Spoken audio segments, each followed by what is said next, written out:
Hey guys, it's Danny. Welcome to another Video Request Sunday, and today I have quite the fun video for you guys. This idea was suggested quite a long time ago by one of my viewers, and we're gonna talk about tricks that orchid vendors do to make you buy orchids. We have 6 of them, ranging for the most harmless ones to the actual really damaging tricks. So we'll see how orchid vendors usually try to convince us to buy orchids because either they're pretty, either they look good, either they're easy to care for. This is a very personal video and what I consider a trick you might not, so this is totally up to you, but I do want to mention the most common things related to selling orchids that can be considered tricks to make you buy orchids. So let us start with number 6.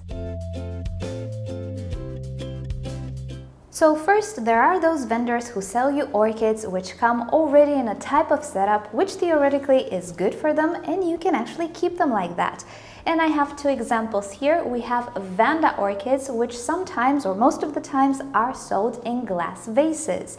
Now this was the case of my very first ever Vanda. I purchased it in a rounded cylindrical vase that managed to cover the entire orchid. The problem with Vanda orchids is that they have large root systems and the plants themselves are pretty large, so it's difficult to find a suitable place for them in the house. Keeping them in a glass vase seems like a good option to grow them in.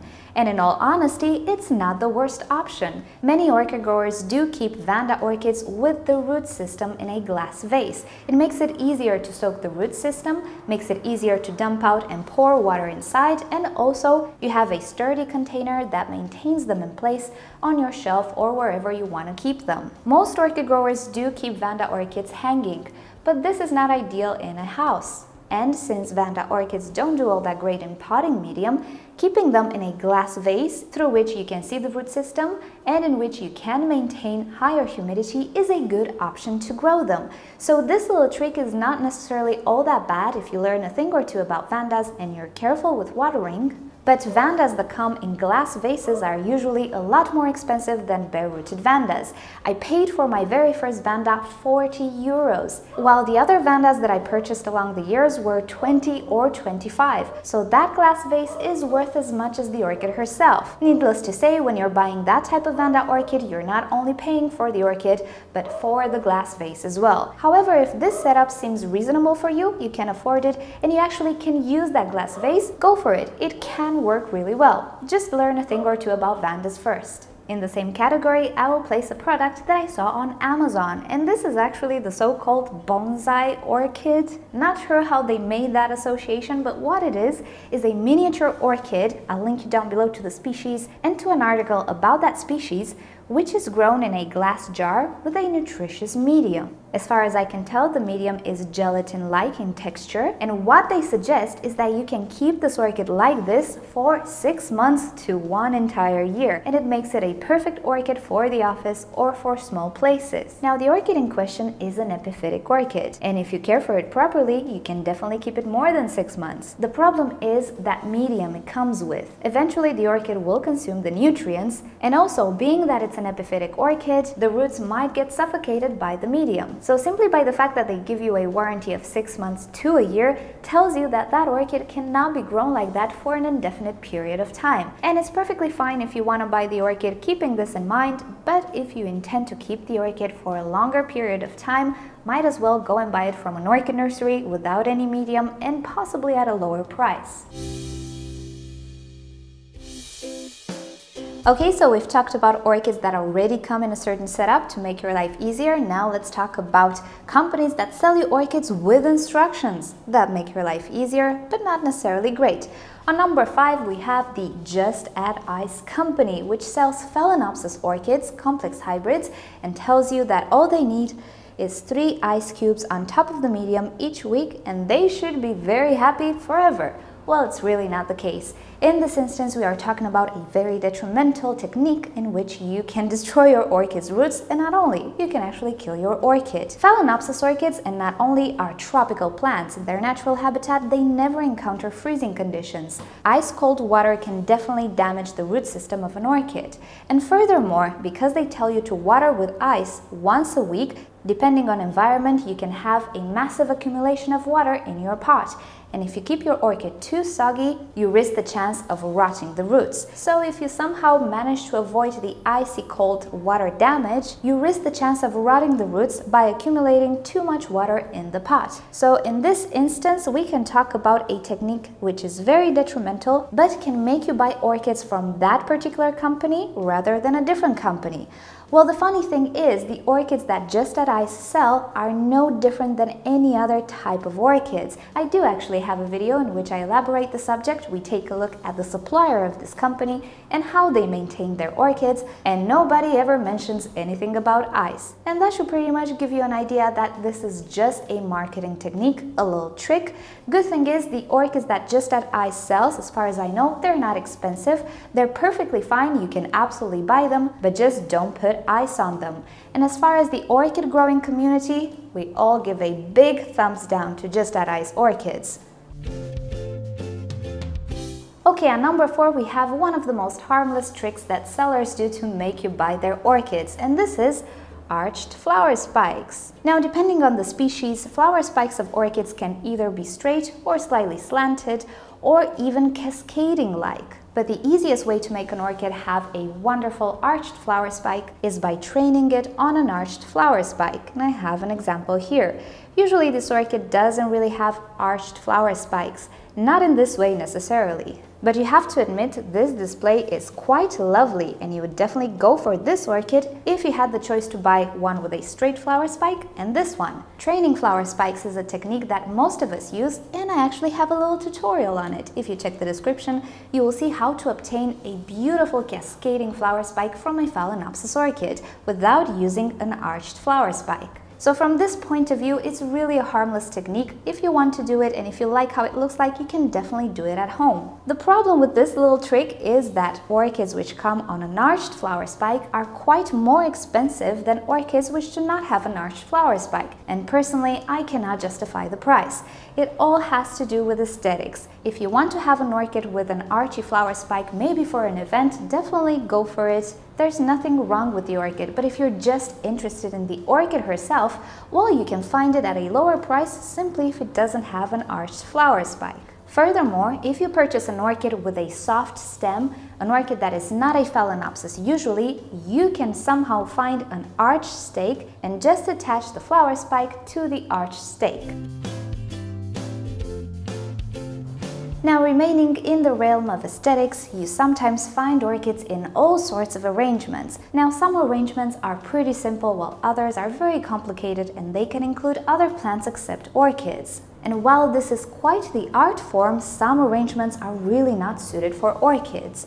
So as I was saying, the fact that somebody places the orchid in a nice little wrapping, especially if you give it as a gift, there's really nothing wrong with that if you observe there is no water accumulated in the pot, and also you remove the orchid from the arrangement.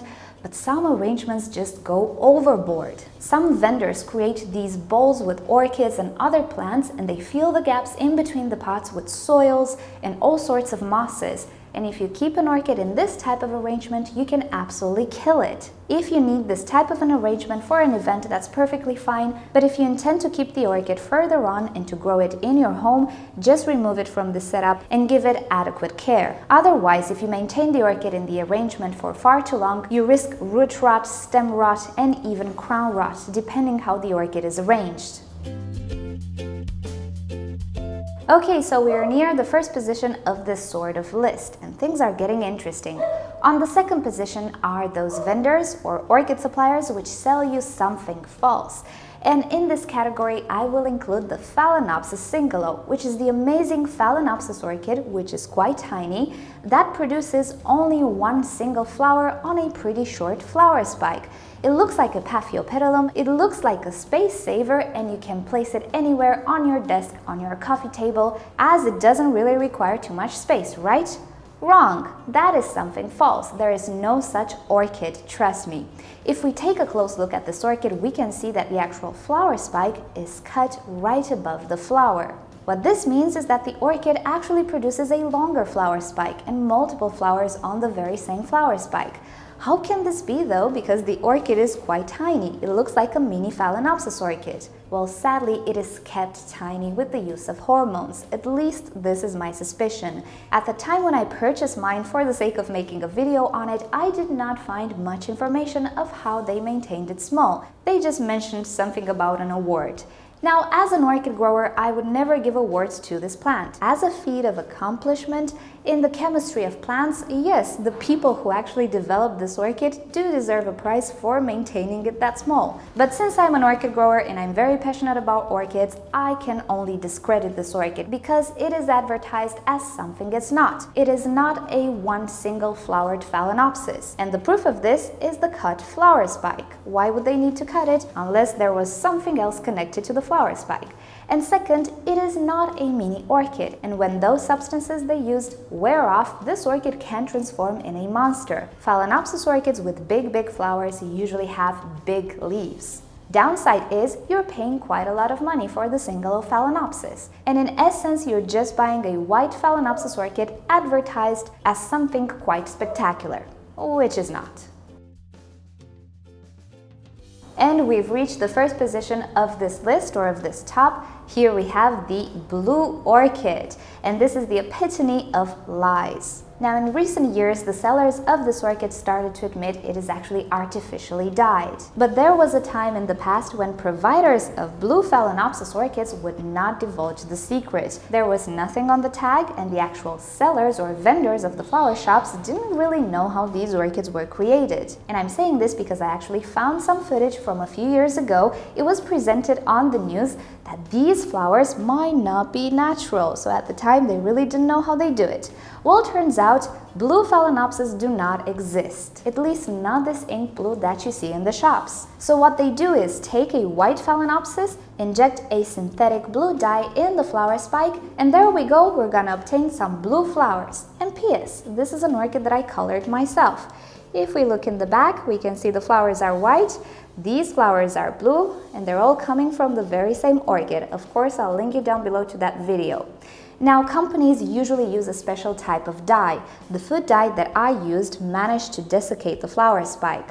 So if you're into this trend, I don't suggest you do it with food dye, but in full honesty, it doesn't even look all that great. The colors on the orchids vendor sell are not very vivid, they're kind of patchy, they're not what they should be for an actual blue orchid. And the fact that in recent years we kind of learned that these orchids are artificially dyed makes it a little better. But still, considering the fact that nobody ever told anybody these are artificially colored and the vendors profited a lot from this, well, that makes it a big no-no for the orchid vendor community. Because if you didn't know, blue orchids are a lot more expensive than normal orchids, and in essence you're just buying a pure white Phalaenopsis orchid. So in my opinion, this is a pure ripoff. But of course, I'm talking from the point of view of the true orchid passionate and the orchid grower and so on. I am pretty sure that these orchids can appeal to somebody, and even if they turn white after a while, the investment is worth it for some people. So this is very personal, and please take it with a grain of salt, but at least now you know the story and you know what you're buying. So these are my top 6 gimmicks or tricks that vendors do to make you buy their orchids. In the description, you'll find links to videos that I made that are related to these orchids or to the techniques that I talked about in this video, so you can learn more about how to water Phalaenopsis orchids or how to purchase a healthy one, pretty much things that I think you might find useful. So don't forget to check that description. Thank you so much for suggesting this video. It was really fun, and I'm happy I did it finally. If you have other suggestions for videos for a video request Sunday, do leave me a comment down below. I check all of my comments. So thank you for watching. Hope you enjoyed this video. If you liked it, give it a thumbs up. If you hated it, give it a thumbs down. A share would be wonderful. And if you'd like to see more orchid videos from me, simply subscribe to my channel and turn on notifications so you never miss a video. And with that said, I'll see you guys tomorrow. Bye! Now, you might remember we've worked with this orchid for quite a bit in the past, but I never noticed something.